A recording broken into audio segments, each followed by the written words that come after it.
What's a chip? Like a chip on your shoulder. Okay. Like, yeah. My chip is being 5'6". No, you asshole. I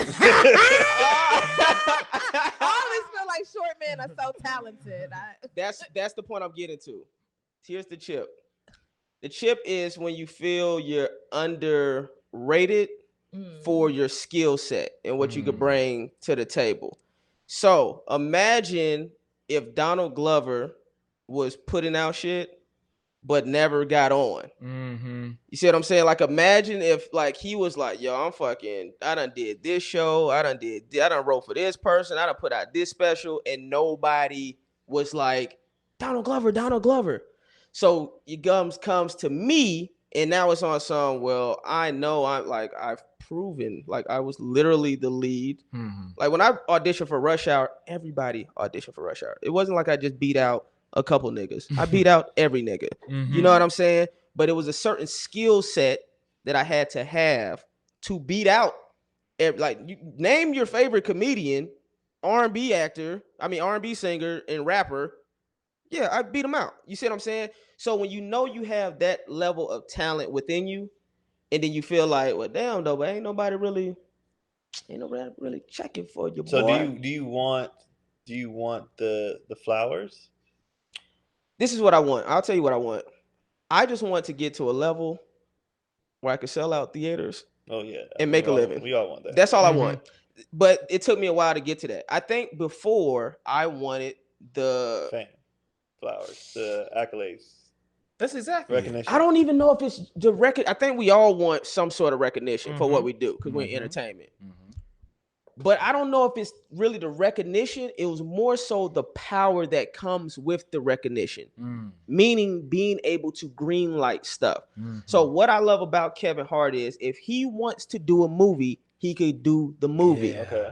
That's what I want. Okay. That's what I wanted. You see what I'm saying? That's what me doing all the work is getting to a position where if Justin Hire say, yo, I wrote this script. Think about this. I don't wrote scripts. I got Half Baked 2.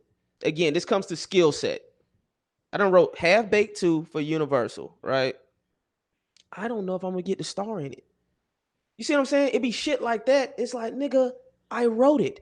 Now, if Seth Rogen or Jonah Hill write a movie, you better believe they gonna get to be in it. You see what I'm saying? Even fucking Robert Townsend, Keenan Ivory Wayans, they move, but Robert Townsend self-financed his, so that's a little different.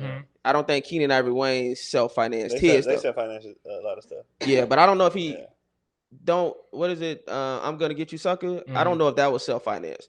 I know Robert Townsend movie was though. So, anyways, so that's kind of where the chip stems from. It's like when you know you got certain talent, and people like, oh well, we can let you do this, but we won't let you do that. So that's kind of where it stems from. But now I'm at a point through maturity. It's like I had to, and I'm gonna ask y'all this question too. It was like, what do I want to accomplish to feel fulfilled? Because I'm wise enough to know if you're always striving for something, you're never gonna be happy. Yeah. Period. So I had to get to a point. I was like, okay, Justin, what exactly do you want? Like, and I know for me, it's like, okay, I really just want to get to a place where I could sell, like if I could go sell out Radio City Music Hall, 5 shows, and not just sell it out. Like as soon as you put the tickets on, exactly, bro. When I get to that point in my career, I could give 2 fucks about because I wanted the Kevin Hart life, and then I realized no, I want more so what Chappelle got, that fucking freedom. And then my wife checked me the other day, and she said, no, you want what God has for you. You should stop thinking about what Kevin Hart done did and what Chappelle done did, because your path is your path, and God is putting that out for you. And that's why I got married to. And that's why I need a husband so I can say stuff. Like that. I'm gonna take that line straight up. I can't wait to use that. Oh, I'm using so much. The reason why I wanted to ask you, because from the outside looking in, I always felt like that. I always felt like everything you were doing was based on what somebody else was doing. And I was like, but nigga, you're fine. You're fine. You're doing very well. Since I've met you and from where you go, I'm like, you're winning. Because I'm pretty sure this is not your house. No, it's not. No, this is obviously studio only. This is where I bring people that I don't trust. I'm joking.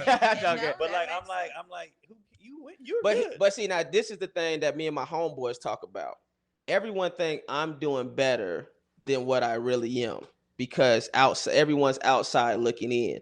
So everyone's perception of Justin Hires is, oh, he's winning.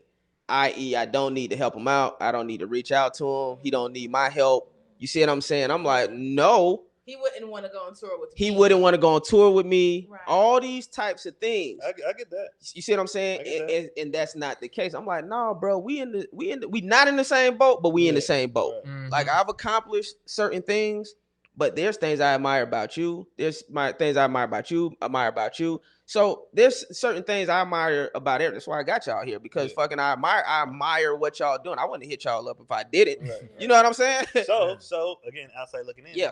People might feel like that though because not now. I've noticed you've gotten way more personal, way more. Remember we talked about that on the live, right? I talked to Tony about that. Tony said that to me. But before, how else are people supposed to think when you get on stage and it's credits what I've done. But you know what? So they're like, oh, Justin, he's killing it. Yeah, like, but that's all. You know what it is too?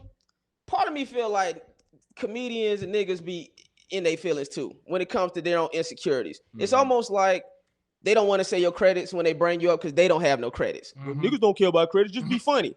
That's because you don't have any credits. Okay, you haven't accomplished that, so you're trying to diminish what I've done. Yeah. So even when it comes to my material, I talk about what I've experienced. Right.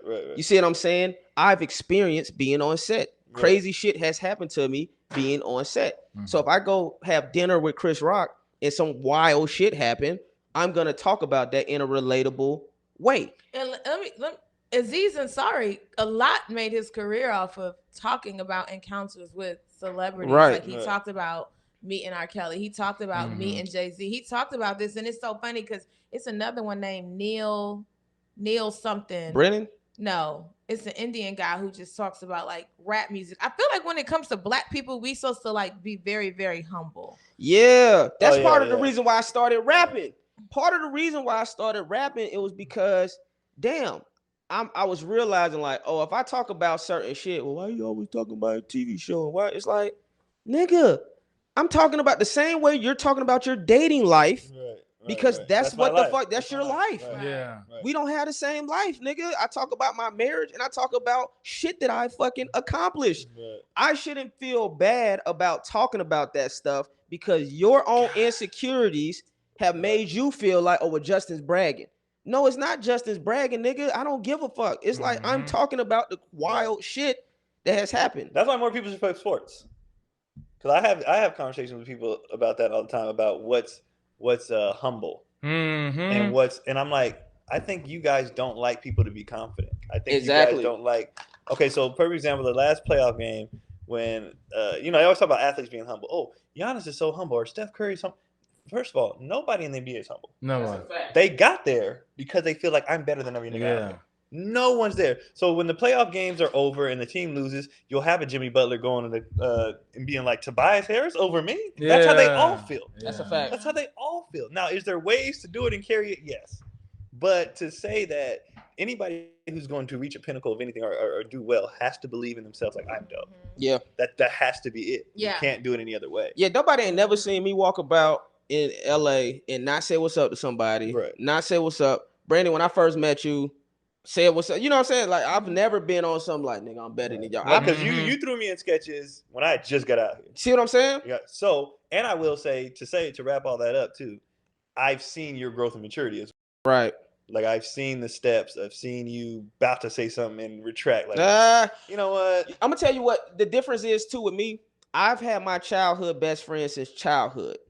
So my day ones, like Lee and my homeboy Cece and Quentin and Aaron, they spoiled me, meaning I never felt the need to build and really garner certain relationships because I'm like, well, I got my day ones. Right. You said it's kind of like what Martin Lawrence is that.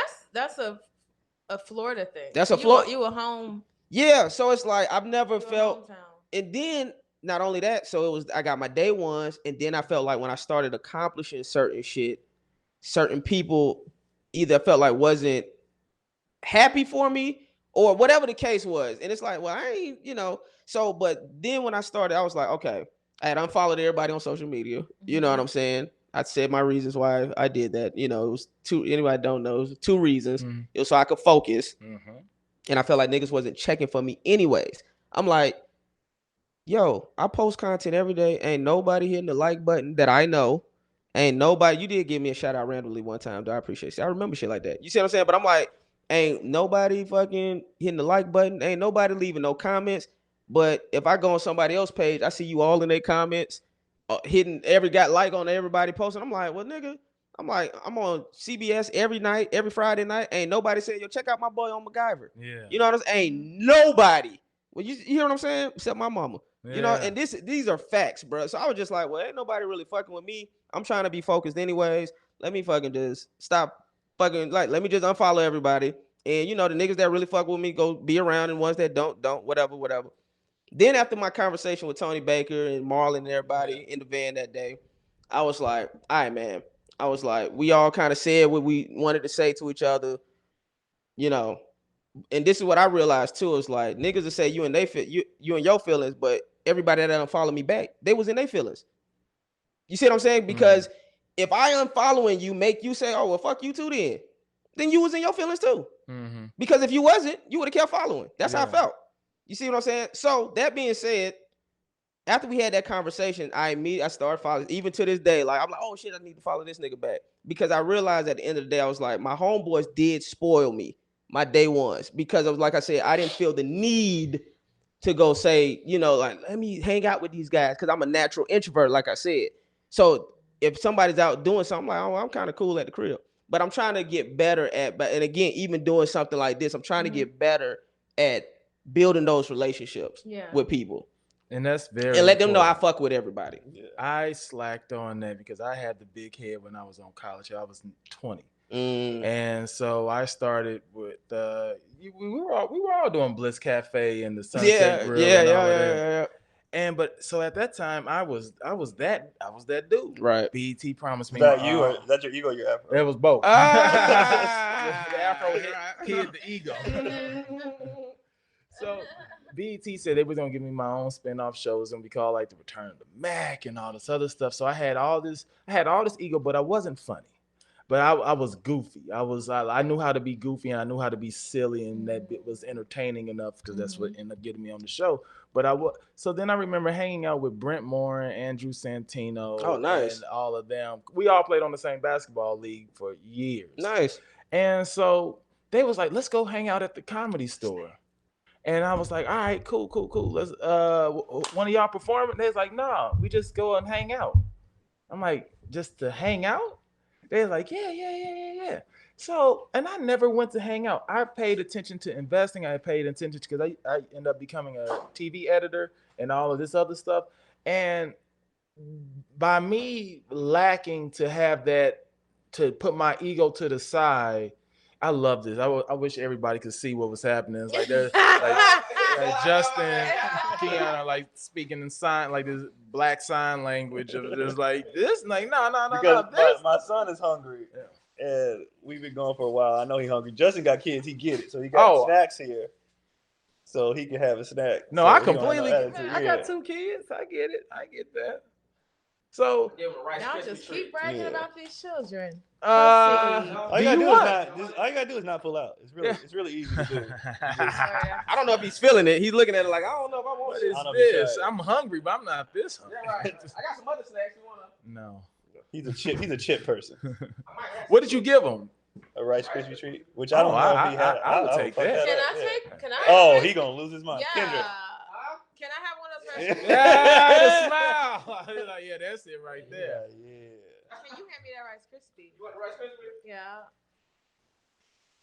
Can you split that into like a bunch, like Jesus with the bread? We about to get out of here. This is a new package. Oh, they used to be blue, no, right? and it was shiny. Oh, that's the organic one. And this is thick. Oh, I'm excited. I haven't had one of these in so long. You know, a woman have told me the same thing, shiny and thick.